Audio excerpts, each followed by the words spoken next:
I'm here today with Kelly Klein. Hello. A beautiful sister and woman who I have felt really inspired by. And specifically today, I'm here to talk to you about the movie that I saw that really deeply touched me. But first, I just want to say how incredibly grateful I am for you being here with me now.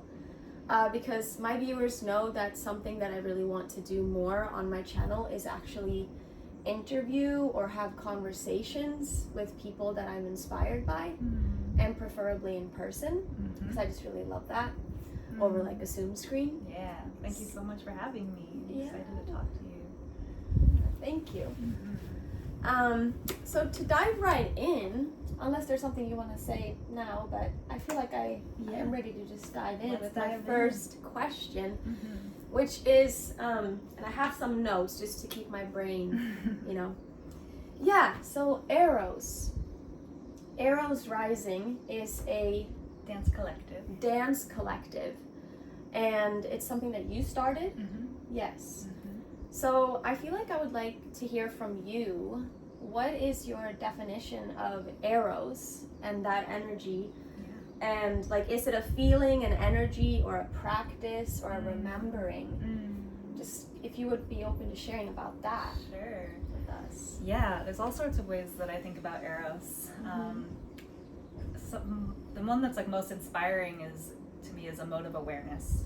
That it's a way that we interact with and engage with the world around us. It's kind of a mode of approach, one that is very sensually based. It's grounded in our bodies, in like an active engagement with the world and with ourselves, and an embrace of all of it.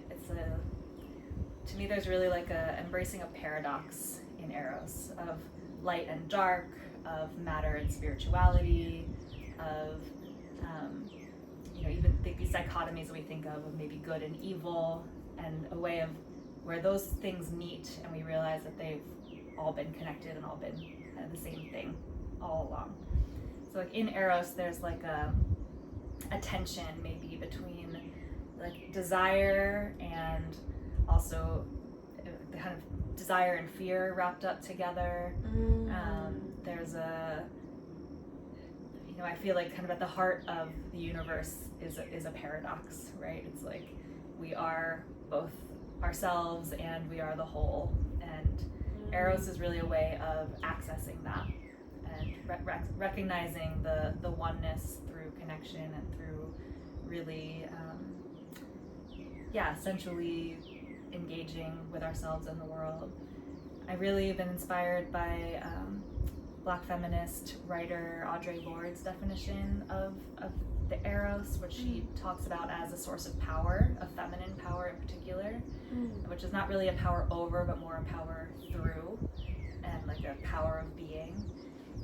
She puts it into kind of opposite to what she calls the pornographic, which for her is like kind of the more like superficial understanding of sexuality, which might be like more like plasticized representations of sexuality. And for her, that's like just kind of, it's like, I think she calls it sensation without feeling. And the erotic is really like an inner inherent power that we have, that we all carry in the feminine plane of us, which is usually kind of in the shadows. And so not just feminine bodies or female bodies have this power, but it's more mysterious. It's we access it through our senses. We access it through really like the pleasure of being alive and being in these bodies, and that's what the erotic is to me. So Eros is like, you're saying erotic. Is it the same kind of erotic energy, Eros? Like I guess I'm kind of thinking of the same. Eros. Yeah. Sort of similar. Similar. I know they're kind of like used in different ways. ways. Yeah. But that's why I was like, I hadn't heard the word Eros as much as erotic, life force, energy, but it's sort of tying in together. Yeah. I would say it's the same, or at least very, very similar. Yeah. Beautiful. Mm-hmm. So how was Eros rising birthed? Like, what in you birthed that? Like, from what place, and what sparked the birth of this incredible dance collective, Eros Rising, which I've been blessed to witness two of Kelly's shows of Eros Rising. It's a bunch of really beautiful women. And men. Actually. There were like at least two men. Yeah. Very embodied, like grounded, but also really alive and ecstatic. It was very powerful for me to receive the transmission of that show. And it wasn't just this like entertainment, it felt like deeply touching and actually activating a lot of Eros in me. Yay. And I was actually surprised to feel how turned on I could feel from women, like just to feel so touched by a woman just from witnessing her. Because I feel like it's has to do with a lot of the actual being connected to the Eros yourself, and it transmits. So yeah, would you like to share like how it was birthed and what inspired you and everything? I think I heard you say one time you were a stripper. Yeah, that ties into the story. Yeah, thank you for that reflection. That's like, yes, okay, we're doing it. I love this story of how Eros Rising came to be. So the term Eros Rising originally came to me when I was working in Western Michigan. I was a dance professor for a semester. I have a PhD in dance studies. A professor, wow. Yes, professor. Wow. For one semester. So I was working at this university. I kind of realized towards the end of my studies, towards the end of my time getting my PhD, that the academic track probably wasn't for me. There was things I loved about it, but academia was changing, so I was kind of in this state of like, okay, like what do I do? What's next? And but I was working for a semester, filling in for somebody who was on sabbatical, and it was cold. Basically, I felt like I was living in a snow globe. It was like snowing all the time, and alone at this university. And my time there was coming to an end, or it was a short contract anyway. And I'm in the bath one day, and just kind of thinking about like, what do I do after I did this whole PhD to kind of have a solid job track, and I was about to be jumping off of it. And I was like, okay, in the bath, like what does my heart really want to do? And before this, like during the time that I was doing my PhD, I started burlesque dancing. And that was like a great outlet for me to not only get in touch with my own like creativity, but and my own Eros. But yeah, it was a kind of a creative outlet, and I loved the inclusive atmosphere of burlesque and how it was funny and brilliant and sexy and gross and like all the things all at once. So I really just loved that atmosphere. And I was like, yeah, I want to kind of stay in that realm and want to be creating stuff that holds that frequency. And I had this term come to me, Eros Rising, and the vision of that was like a network or like it would start with a collective of dancers that were really tuning into their own authentic erotic expression. That was one thing I loved about burlesque, was that it wasn't like there was one kind of sexy or one way to do it. It was like very individualized, and all sorts of bodies were included, all sorts of types of expression. So I was like, I want something like that where people are really like tuning into that, but maybe more with a spiritual vibe, like kind of more consciously bringing through a spiritual transmission. So I had this idea of Eros Rising, and I was like, and then it could be a network of collectives around the country, around the world, that all like use these similar principles to create and create from that authentic mode of authentic expression. So this term Eros Rising was born. And that was several years ago. That was back in 2019. When you were in the bathtub, it came to you? Yes, when I was in the bath. Some of my best ideas come from the bath and shower. They really do. So then I left that job. I went back to Columbus, Ohio, where I'd been living, and I started stripping. And that was a way for me to, you know, most people maybe strip their way through grad school. I got through grad school and then I started stripping. So I went a little backwards, but I'm fine with that. So I started stripping, and there was a lot of things I loved about the club. You know, it was fun. I was finally getting paid close to what I was worth. You know, I was able to dance and use my body and connect with people, and there's a lot that I really loved, and there was a lot of very unintegrated shadow. There was a lot of seediness, a lot of people trying to screw others over, and like a complete lack of clarity of what the boundaries were and that kind of thing. So I ended up creating my own inclusive pop-up strip club, and then we called it Revelry. And that's really like kind of the seeds of Eros Rising, you know, that vision started to come into, was like the first incarnation, I would say, of Eros Rising. And we had a lot of fun with that. It was starting to gain some momentum, and then the pandemic happened, and basically we had to stop. So pandemic happens, all my work basically gets shut down, and then about a year later I moved to Hawaii and Big Island, where we are now. And then I started to feel the call of Eros Rising again, and really felt like we could create something similar to Revelry, that was more, you know, kind of Puna style, like what we do here on Big Island. And that's where I was like, oh yeah, Eros Rising, like this is the time, let's do it. There's so many embodied people here, people that are like either already exploring Eros or wanting to. It's just like there's a lot of aliveness, there's a lot of people who are willing to stand as those transmissions and to find their own voices. So Eros Rising is really a place for authentic erotic expression. You know, I don't go in with like a class plan of like, okay, we're gonna learn these moves and here's how you be sexy and then you dip your hips, you know, like it's a lot about tuning into your own sensation, and using that as a way to move.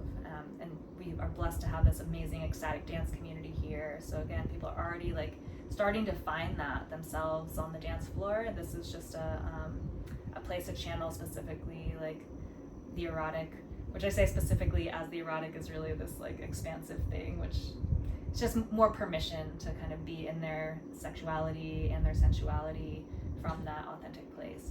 And we've had 2 amazing shows so far that, yeah, I've been so proud of the way that people are standing in their authenticity, and like, and the main like driver of Eros Rising is do what makes you as a performer feel good. It's not about performing a particular thing. If you're feeling good, the audience is going to feel good. You know, it doesn't have to look like the ballet or like a completely polished choreographed thing. It's like feel good, stand in that transmission, and as you expressed earlier, like it's really powerful. Like the way that the audience then, and we would have a dance party afterwards, the audience is like lit up. Like I've never seen people so erotically charged and feeling free and liberated and able to like play on the pole and play with each other and express themselves like completely unapologetically. And that was like really like, I mean, the performance I was so proud of, and then even more afterwards seeing how the audience was lit up, like phew, mission accomplished. felt so good about that. Thank you for sharing that. Yeah, I thought it was cool to see how, you know, some people that were performing had high heels, because that's probably what they felt joyous to wear, like sexy in, and then others were barefoot, kind of like a little more dirty, like dirt, and like, yeah, there's so many different characters and flavors, you know, which I love. That's what yeah, that's really inspiring. That's like what would spark me to. That's why it's attractive to maybe possibly want to join, because it feels so welcoming for what we really want versus like high heels, nails perfect, right? Which is what some strip clubs want, right? Yeah, big eyelashes, lots of makeup. It's a certain type of like thing. Sure, if that's your thing, do it. But that's not the only aesthetic that we're going for. And yeah, I loved that we had second show that we had Farrell Fern started off. She walks out completely naked. I loved it. Giant hair and just. Who was that? That's one of my best friends. Yeah, I love her so much. She just like was eating fruit and like rubbing the wet juice from the fruit was dripping into the dirt that she was spreading on her body. Yeah, she got feral for sure. Yeah, I love that. So, in Eros Rising, you the show or the events that you had here, let's see. Magdalene Remembered, the movie, was shown in both of them? Or just the first one. Just the first one, that's right. Yeah. Yeah, so I'd like to talk about the movie, Magdalene Remembered, which is, are you the director or are you more the star of the movie? Because I feel like you're the main character. Yeah. You're the star. The only person in the film. Yeah, you're the only being that we see, like the only human. Yeah. There's a couple random like historical shots of some humans, but yeah, I'm the only character. Yeah. They called me the muse of the film. Yeah. We all have, the three of us that worked on it primarily all have director credit because it was like a collaborative effort. But I would say, my role was mostly as the muse, as the kind of embodiment of the transmission, and we all had some directorial power and input and things like that. Yeah, so this movie, Magdalene Remembered, was, the first time I saw it was at Sundari, and I didn't know what to expect, but when I saw it, I felt like my heart kind of broke open, and I actually had like tears running down my face, and out of I feel like in a sense of remembering even deeper, and then also some grief in the state of the world and where we are with things, and I feel like the movie is a very powerful reclamation of, or remembrance also, that the body as sacred and that our pleasure is sacred, and so much more. And I have a question around it. What does Mary Magdalene symbolize for you? Because that's one thing that I wonder if you've gotten any sort of feedback on using the name Mary Magdalene in general with this movie that's erotic. It's actually showcasing some self-pleasure and erotic energy tied into the word Mary Magdalene, which was connected to Jesus and all these things. And so if you're open to sharing, what does Mary Magdalene symbolize to you? Like, who was she, or what's your relationship to her and the energy of her? Yeah, thank you. Also, thank you for that reflection on the film. Oh my gosh. Yeah, it's like beautiful to feel it move through you now. Yeah, there was a lot of emotion. Goosebumps. So many goosebumps. Oh, yeah, good. That's what we were going for. Breaking hearts open. Right.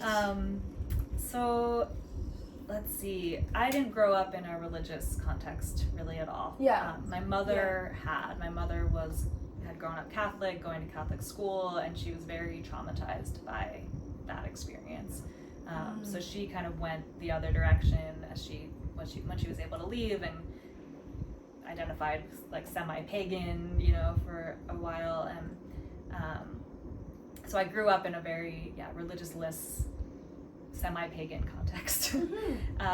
And for my mother, when she started learning about the Dead Sea Scrolls and Mary Magdalene and the Gospel of Mary, so these were let's backing up a little bit. Mary Magdalene, as we kind of know her in the more Like, traditional sense. does the Bible mention her? It does. Okay. Yeah, she's in the Bible. And in the like King James version of the Bible, she is a repentant prostitute. She's one of the disciples of Jesus. So she's the only woman that's named in the Bible as a disciple of Jesus. She's the first one to see him when he resurrects, and so she is in the Bible in that context. But they frame her as a prostitute, as somebody who was a repentant sinner and then was reformed through Jesus. And then in the late mid 1900s, I think maybe one book was found earlier than that, they started finding the Dead Sea Scrolls and other kind of hidden texts from that were written closer to the time of Jesus, one of which is the Gospel of Mary. So she has her own gospel that was basically removed from the canon as we know it now. And we know now too that the Catholic Church, originally when Christianity, the followers of Christ after the crucifixion, people started following his teachings and it started growing and growing under the Roman Empire. At first it was like an underground cult sect, it was something that the Roman Empire tried to squelch, but it started gaining momentum, and then they realized, oh, okay, we'll just work with this rather than try to fight it, we'll incorporate it in. So they took the texts that had been written and basically went through them and took out most of the mentions of any women at all, especially ones that were empowering, and like changed some stuff. And so Mary Magdalene's role got edited out basically, and repressed, and she got cast as this repentant sinner, repentant prostitute. So the version of the Bible that we have today, I mean, it's gone through countless iterations and translations and all these things, so is not real. It's not at all what was written at the time, and all the texts that are written kind of closer to when Jesus's life are all also, there's all sorts of different takes and different stories and similar things. These are all stories that we tell.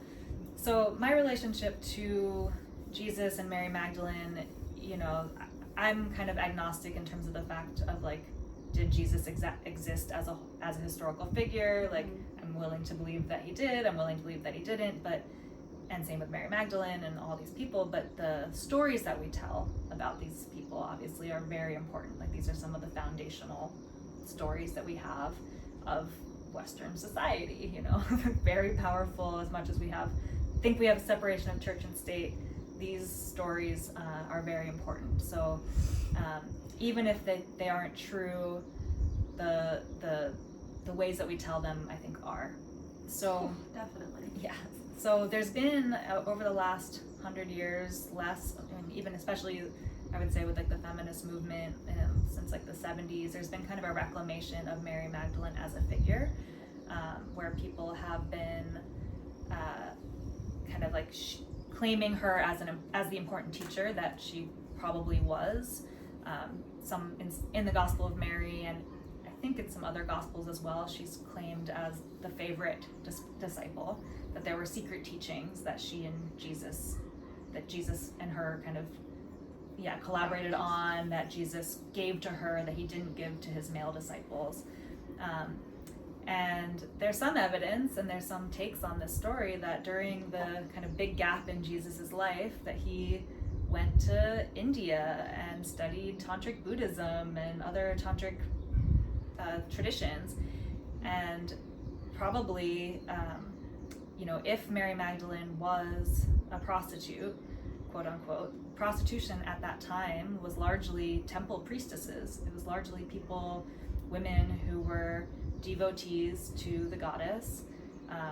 And there's usually Mary Magdalene is linked to Isis, an Egyptian goddess, that she was a temple priestess of Isis who's very much about fertility and sexuality and the earth and that kind of earthly feminine power. And so if she was doing sex for money. It was under the context of pilgrims or devotees coming to the temple and engaging in tantric.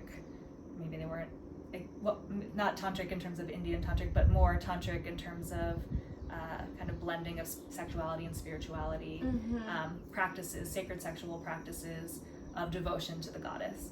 So very different context than we usually think of prostitution, right? Yeah. Just very different connotations. Not the same as like what we're unfortunately seeing a lot now in cities and things, and just, it's a little different. Exactly. Very different. Yeah.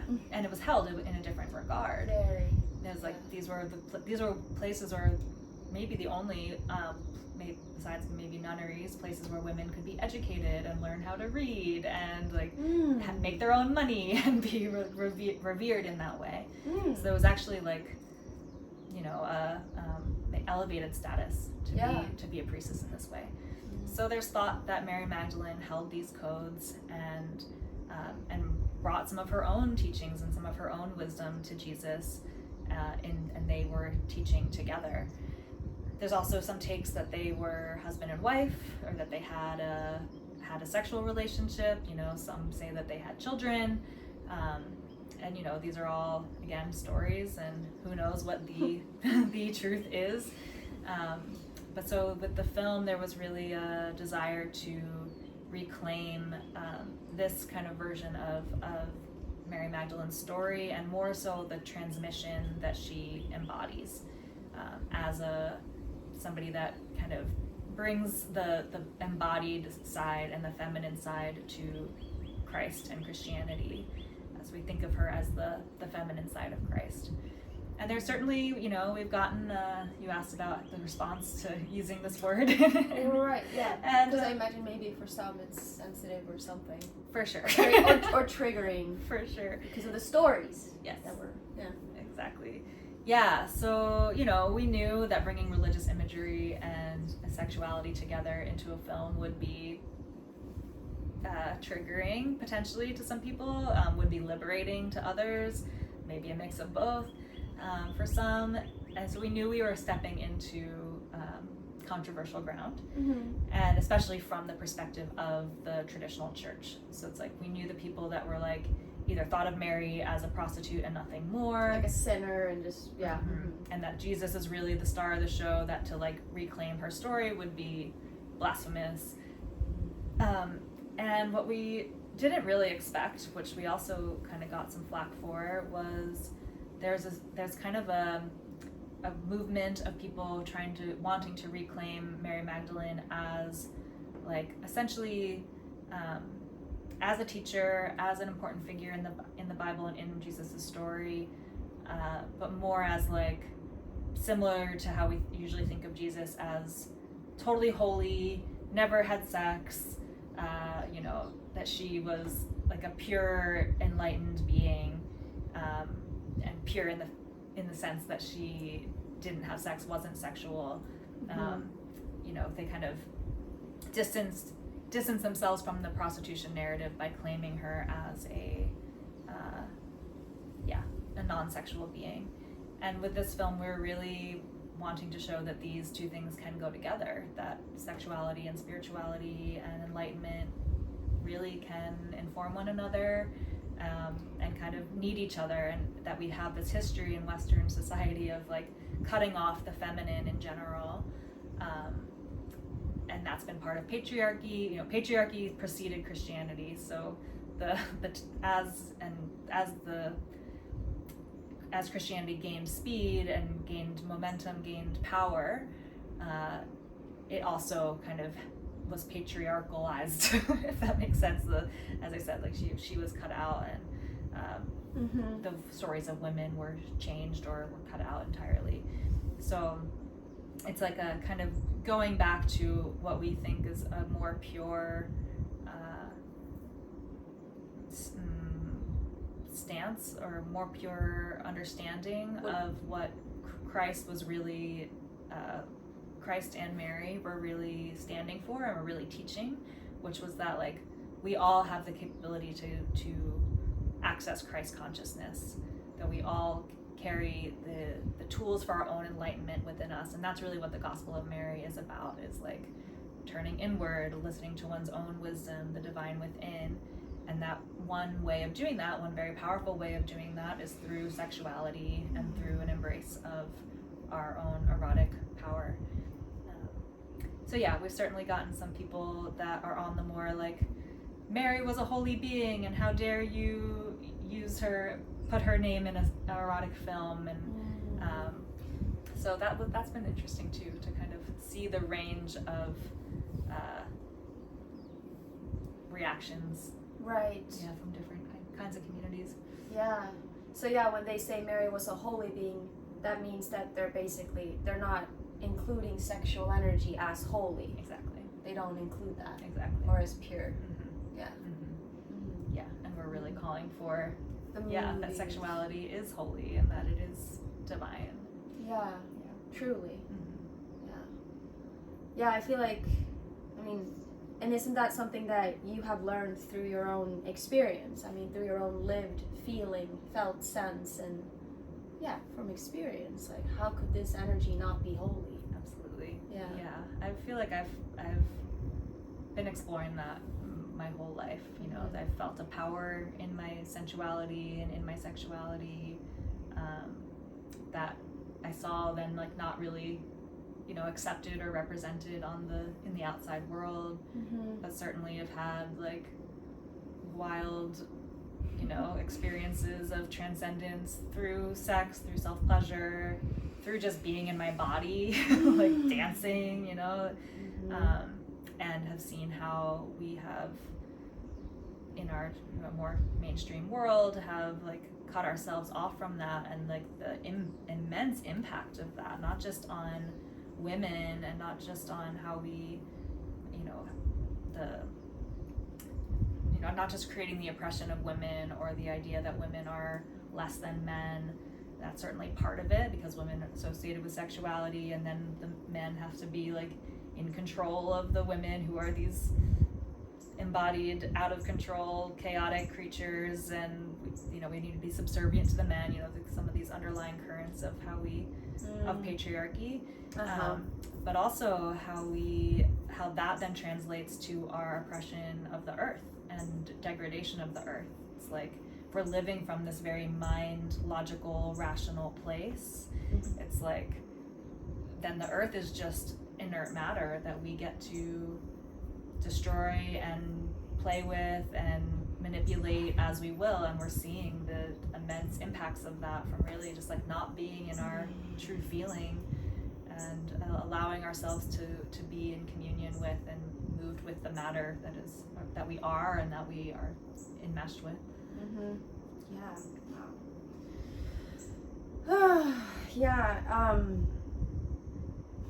That was a lot. Solving patriarchy over here. It's just looking out at the nature here, actually connecting to Mother Earth and the land, and dropping into more being present here, like maybe going from the mind and really just being in this moment and connecting to nature. I feel like that in itself is highly erotic. Like the moment itself is erotic. And isn't that all the great teachings speaking of the present moment, the power of now? And it's like so like pulsating and throbbing with aliveness and infinite energy, everything, if we're really present. So I personally find it interesting how one could not connect the holy and the pure and everything with spirituality or with God and things, but it just is what it is, and it's okay. Right. It's okay. We've got to go through this phase. And I do want to touch on, like, I know that sexual energy can also be quite or erotic energy even, maybe, I'm not sure, but can be also perhaps destructive and be used for manipulation and all these things. And actually something that I've been exploring lately, and I've been encouraged to by a man who says he only sees daddy's little girl energy in me versus, and he's inviting me to bring out more my seductress energy. And I felt a little triggered by that because he kept on encouraging me to bring more of that energy. But I have had, or I might still have a little, this like, I'm starting to move into it because I've explored it, but just like, I think I want to ask you, what is your feelings on the energy of seduction or seductive energy? Because my judgments have been that it's manipulative, it's controlling, it's trying to like get the man to kind of just like, ooh, and I don't want to like do that to make him feel lost or but I have learned recently that it can be used for something great and to actually support even men to step into being an even greater man when it comes to, for example, relationships and things. And I'm curious your relationship to that energy, this energy of seduction. Yeah, because in some ways I feel like when I see the show, I mean Eros Rising and the performers, it's a little bit seductive, isn't it? Yeah. I would say so. Yeah, I feel like it is. So what's your journey with this energy, and have you ever felt, because I actually lived at a Vipassana center for many years, I think that might have something to do with it. They're like, that's really not okay to bring that would be very disruptive for the people practicing the meditation. So I think I have a thing around it, but I'm just curious your journey and relationship to the energy. Wow. And where you're at with it. What a good question. Yeah. Wow. So all of this to say, like, as you're saying, it definitely can be used for manipulation. Sexual energy too, our sex, our whole body. Yes, exactly. Woo, power. Exactly. And I think a lot of it, it's like, we're manipulated all the time by advertising, by whether it's raining or sunny, there's all sorts of ways that we're moved and manipulated, or like whether it's consciously or not. And I think a lot of it does happen unconsciously, which can be harmful. I don't know, I'm also kind of saying this from this pretty expanded perspective where I'm like, it's all okay, everything that's happening is perfect, and like, sure, manipulation, whatever, so I just want to state that's kind of where I am in this moment. If we were manipulated, we kind of needed to be manipulated at that time. You're basically enlightened. I'm not claiming that at all. But seduction, I feel like in a way we all have what is maybe more owned and less, like some people own this more and some people maybe it's more unconscious than others, but we all have a desire to be seduced. We all have a desire to be taken. Like there's this, that's the thing I've learned the most through my work as an intimacy and relationship coach. Like the number one, almost, like, I want to say even maybe like, I won't say 100% because maybe nothing's 100%, but almost all of my clients, when we've trying to go into like, what do you really want to feel erotically? What really turns you on? Almost every time it's to be taken. Like we all just want to be taken in whatever way. Men and women. Or all genders. And sometimes there's a reciprocal, I want to take and I want to like be in that powerful role too, but it almost always comes with, but I also want to be taken. There's kind of a sense of being taken by something greater than ourselves.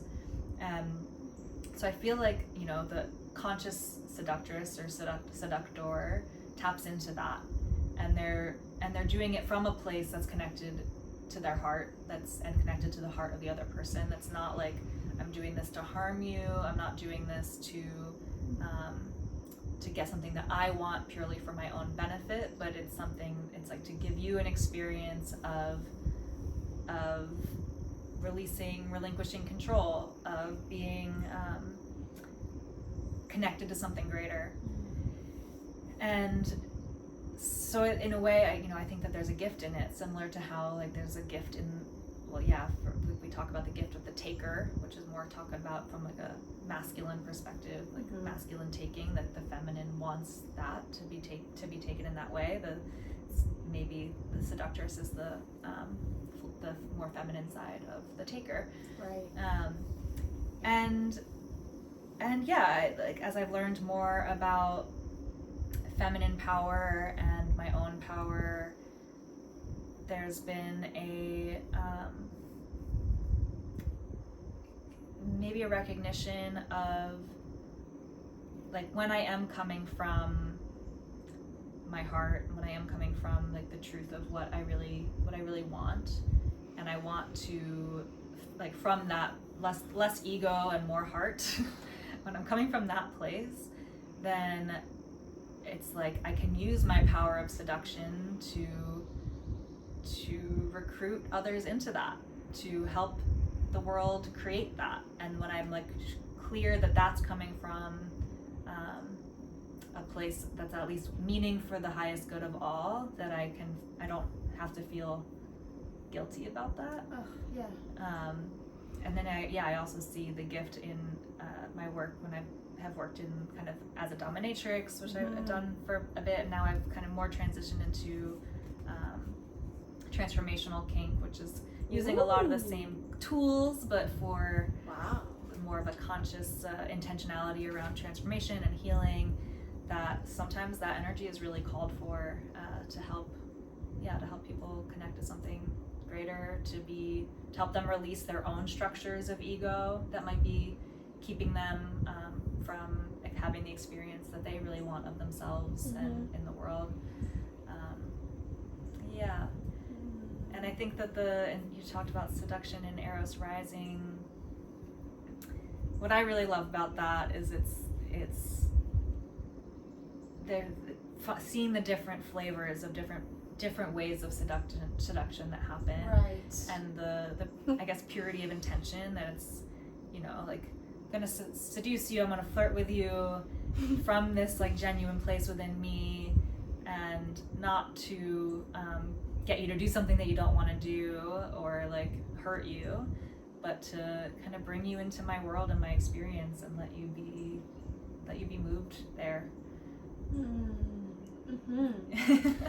That's so beautiful to hear that. I love the part around, you know, you're checking in with yourself, that you're feeling connected to your heart, and you said something around desires, like your deepest desires. And in a way, I feel like that takes a lot of courage then to drop from, because sometimes even our desires or my desires and my heart's deepest longings, sometimes I'm terrified of them. Like that, it scares me. And so it's something that I'm obviously moving with and working on and aware of. But yeah, how like if it's coming from that place and it's actually of great benefit to you to have the energy and to recruit people into one's heart's deepest desires, because that's only ever leads to beauty and nourishment, I've noticed. Yeah. But I feel like that takes a lot of courage in some ways. Yeah, it does. Yeah. And like cleansing, and I'm not saying that I'm at all perfect in it. No, but one thing that I've learned too recently, or that I've been playing with kind of more consciously, is like both the seductive power of like a submissive role, which would, or a submissive like position, which would maybe making an ask from a submissive position would be like, it would make me feel, I would feel so taken care of and nurtured if you would make breakfast this morning, you know, that kind of thing. Versus like from the more dominant position, which would be like, you are such a good chef, like, and it would like, you would be, would you make breakfast this morning? You know, so there's kind of that like internal, like speaking it from like what it would do for you versus like putting the attention out on the person that you're wanting to make an ask of. And they're both powerful, and they, you know, we call for them in different times, different situations, but the like kind of accessing those kind of different ways of seducting. Right? They're both the more dominating and the sub are both, but in different ways. Yeah, awesome. I love the sound of transformational kink. So you're saying you have moved more from, because what I remember Kelly doing when I actually lived with Kelly in the same house for a while, I remember you were doing sometimes dominatrix sessions or something like that. But so what you're saying is you've moved to transformational kink. Yeah, that's powerful. That sounds like it's like kind of broad. It could be a lot of things, right? It could be a lot of things. Yeah. And it is. Yeah, and so that's something that you're currently offering in person or And online as well? Yeah, yeah, both. Generally, you know, there is a lot we can do online, but generally it kind of, we do use online sessions to move to something in person.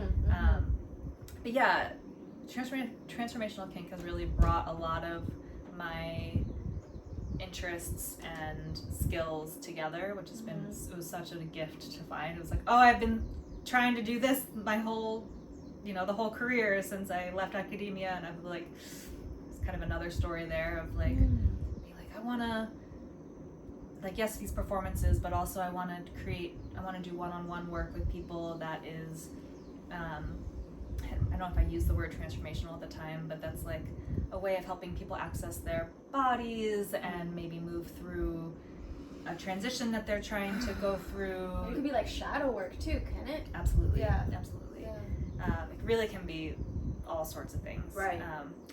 And so I had this like vague sense of using sensuality for healing and for, what I now think of as transformation, and finding kind of the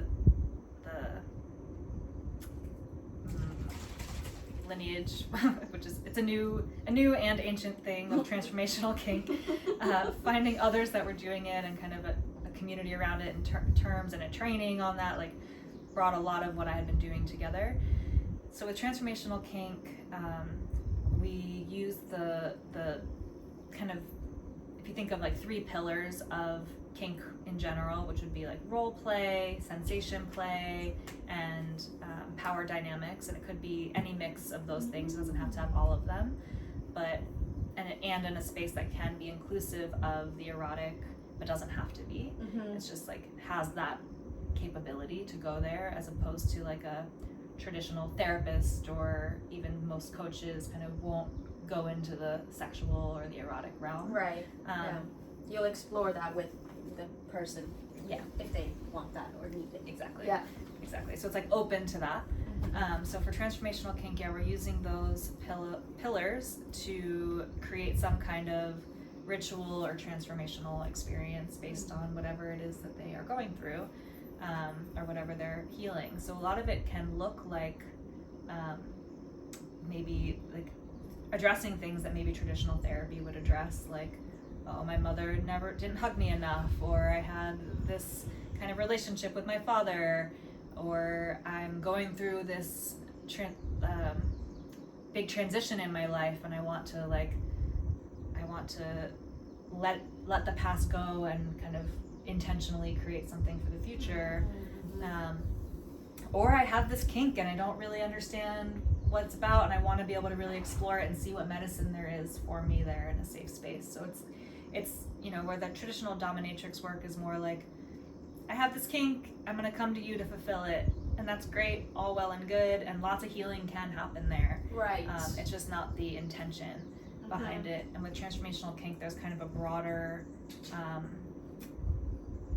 palette of things that are available. Yeah. So I've had sessions where I've just kind of embodied the Divine Mother and have held someone for 45 minutes and like while they had whatever experience they needed to have. And so it's like we set the container, we ritually go into it, we step into the roles that we're going into, we address part of the foundation of the work too is inner aspect work, which is like getting in touch with the different parts of ourselves. So recognizing that we all have not only every age we've ever been in, but we all have maybe a seductor in us. We all have maybe a nurturer or a field researcher.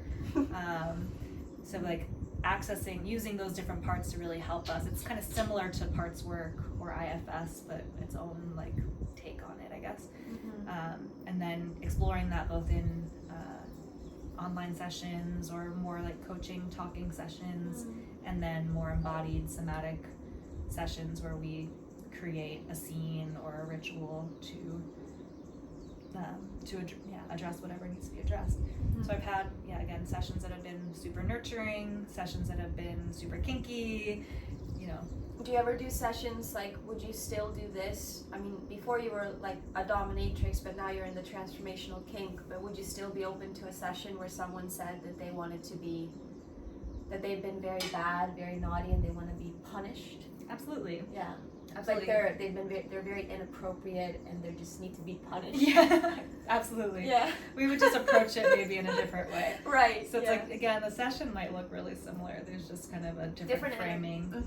Yeah, which is the biggest piece. Yeah. Mm-hmm. I used to have a lot of fears around, judgments towards kink or BDSM or anything that involved, I mean, not that that's not what you're doing, but I'm just saying like, like spanking and things like that. Mm-hmm. The first time I saw it, I just thought, what is this sick shit? Mm-hmm. What are they doing? Mm-hmm. But then later when I have been in spaces where it's, where I've got to actually learn more what's underneath and the energetics of things, I've seen the very therapeutic side of it. Yeah. Even though it might look a little interesting sometimes. Mm-hmm. I myself have been in scenes that were very almost like degrading and things, but very surprisingly nourishing and enlivening and beautiful. Mm-hmm. Yeah, so it's very interesting that. It is, right? The paradox. Yeah. The paradox of everything. Yeah. Yeah, there's and like with spanking or impact play too, one of the things that I often use that for is to get into like a trance-like state. Oh. A way for somebody to access their subconscious and to go and meet their spirit guides or ask a question to their higher self or whatever it is they need to do, because like having rhythmic impact on the body can really, it's why we use drums. That's why it's like what shamanic drumming is all about, and having that on the body is a way of accessing that space. But it can also be the way of accessing the naughty little girl or naughty little boy, and maybe healing, punishment, like having a more empowered healing experience from punishment that happened as a child that was traumatic. Like to have similar type of energy perhaps, but in a now one is choosing it. Exactly. And then that would be I get it. Yeah, we talk about that there's usually two main paths in transformational kink, the path of love and the path of challenge. So the path of challenge would be going into a challenging situation, maybe similar to one that one experienced. It could be like reenacting a scene of abuse or rape or something, and reclaiming power in that scene that one wasn't able to do in the past. Because it might so severely be haunting and affecting that person's daily life to this day, and so to do a scene like that might actually deeply alchemize it. It's like taking shit and making it into fertile soil. Yes. Yeah. It's like, there was this time when I lost power entirely. Yeah. And now I feel powerless. But if you can go back there and be back in that, it's like we think of it as really patterning the reptilian part of our brain. Right. And kind of go back there and then reclaim power. In that space, then we can actually undo, alchemize a lot of the trauma that we had experienced. Or the path of love, which would be like bringing the nutrient of love to a situation where we didn't get it before.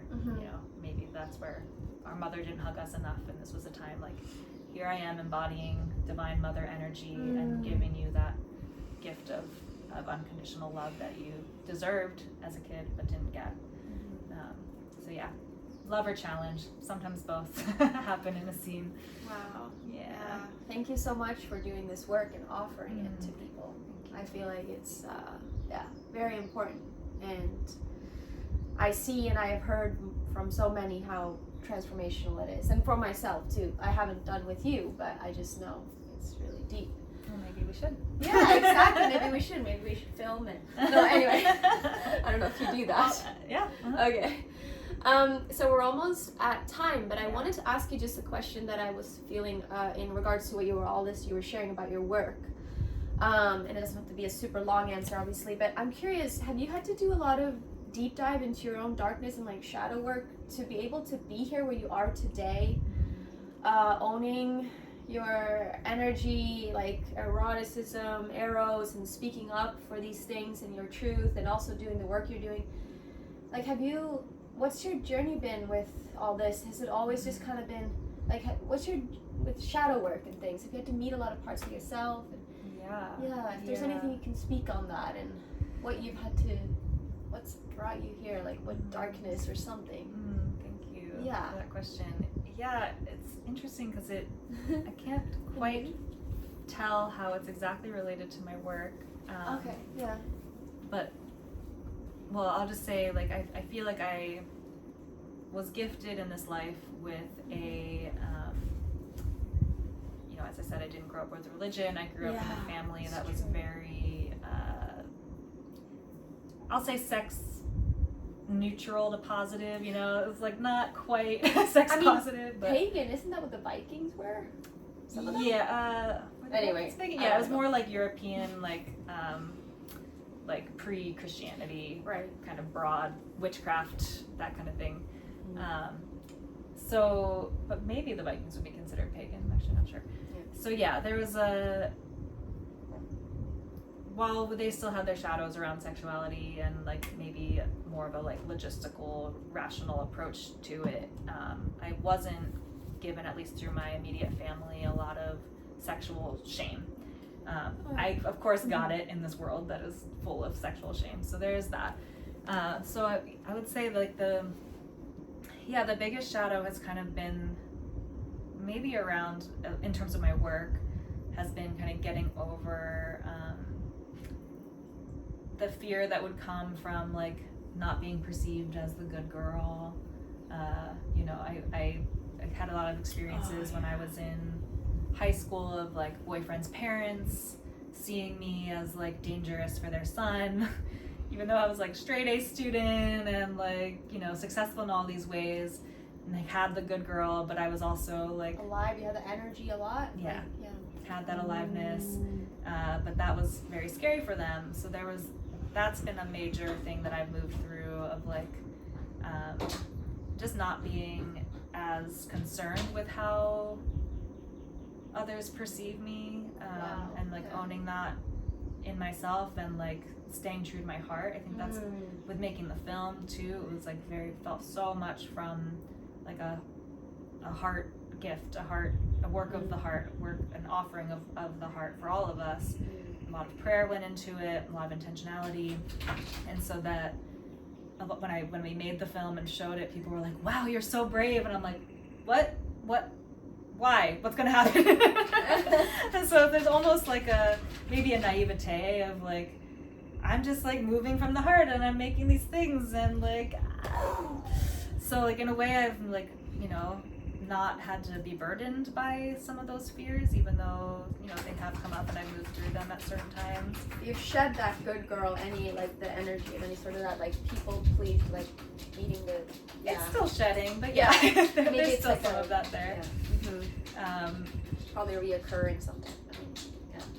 It's I would say that's a process of like I feel like I'm moving from a place of goodness, and even at the same time as I'm like dissolving these dichotomies of good and evil, and like moving through that.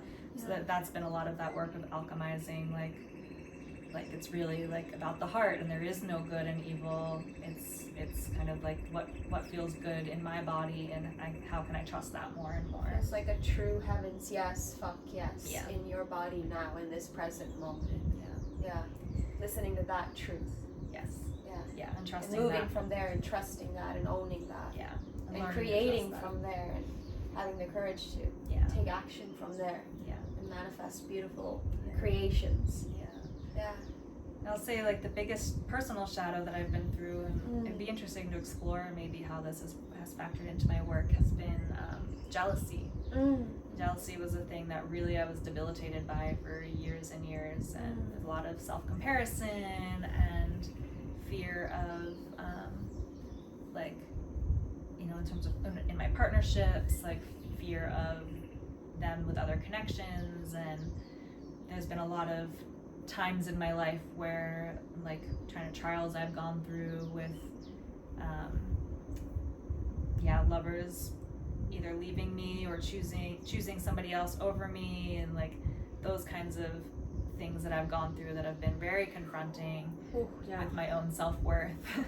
And I'm not going to say it's completely gone, but I feel like I have come to a place where my self-worth is at least more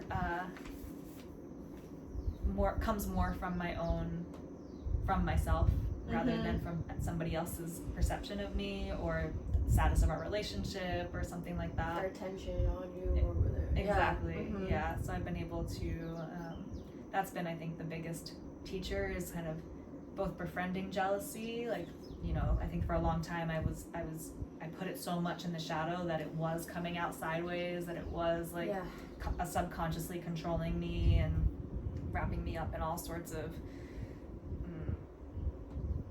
tight spots and places of contraction and destroying relationships, distortions, and just a way of like disempowering myself, really, by connecting my self-worth to how much attention I was getting from somebody else, or them not giving attention to other people from another human. Yeah. And so by reclaiming and drawing those parts of myself back, and also owning, like, I feel jealous, and not making it a problem or wrong, or like, that's okay, like, before it would destroy me, and now it's like kind of a fun thing to feel sometimes. You're like kind of able to dance with it now. Like, it's something you're still dancing with a little bit sometimes. Yeah. But you learn to dance with it versus disown it and say, no, I'm not going to dance with you at all. Exactly. And like they say, what we don't own ends up owning us. Exactly. And so that's... I did that for a long time. And I think that really was a shift in, like, I thought of jealousy as an unenlightened emotion, right, or something that a good girl wouldn't feel, and so I would pretend I didn't feel it, and then it would, of course, become a giant monster that would devour everything. Like, no, I'm real. Yeah, exactly. Disown and me. I'm like, what is this coming through? And now it's like, it's just another flavor of life, and something that I get to feel sometimes, and it's not a problem. Like, it's something to acknowledge, for sure, and to maybe work with, and maybe to make asks around, but at the very least acknowledge and accept that, like, this is what I'm feeling, and then it doesn't become the giant monster that devours my consciousness and my relationships. So that's been a huge shift. That is, like, I feel very more free in shifting my relationship with jealousy. And not trying to get rid of it. Embracing our humanity, all of it. And jealousy comes with sort of the human experience, it seems. That's a big one for me too. Yeah, it's a complex one too, because it has like different flavors of it too. Brings in fear and anger and sadness and all sorts of other, and that, like, it can just manifest in so many different ways. It's like a complex emotion. Very, very complex. But it's ultimately can be a really great teacher and friend. Absolutely. Yeah. Thank you for sharing on that, on your shadow work journey and things. Thanks for asking. Yeah. So for this moment now, I just ask you if there's any last message or word you want to share to the viewers around anything, really, but along what we spoke about today. Actually, I would like to say we're gonna link all of Kelly's like information, Instagram, whatever is important down below. And also, would you like to mention anything about that, about your different offerings or anything like that? Maybe where the Magdalene Remembered can be viewed. So the Magdalene Remembered film will be it's not up yet, but it'll be up at holyerotica.org, so check that out. My website is kellykleinphd.com, which hopefully will also be going through a big renovation soon, but that's a good way to contact me. For sessions and things, or just... for sessions. Which again I can do online or in person. I do travel usually to the Bay Area or Columbus, Ohio, but can also travel other places. Let's see. Eros Rising is on Instagram as Eros Rising Dance Co. CO. It's down below. And my personal Instagram is Kelly Klein PhD. My coaching is Intimo Coaching. We'll link all those. Yes. Also on Instagram. And let's see, any final thoughts? Yeah, I just, you know, we touched on this a little bit, but one of the main things that I'm like, my work has been leading to and that I'm starting to develop is around ego-eroticism, and the film is very much an ego-erotic film. But just encourage you to see where you can find a relationship with Earth as your lover and as the beloved, and whether that's slowing down in nature, or feeling the sensuality of being in the sun, or wherever it is that you are. I feel like cultivating that kind of beloved sensual engagement with our Earth is really what not only calms our own nervous systems, and then something that we don't often access in this modern go world.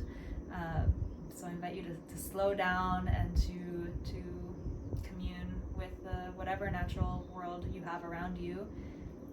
But I feel like that kind of consciousness is really what will help shift us on the individual level and the collective level into a more regenerative, harmonious world.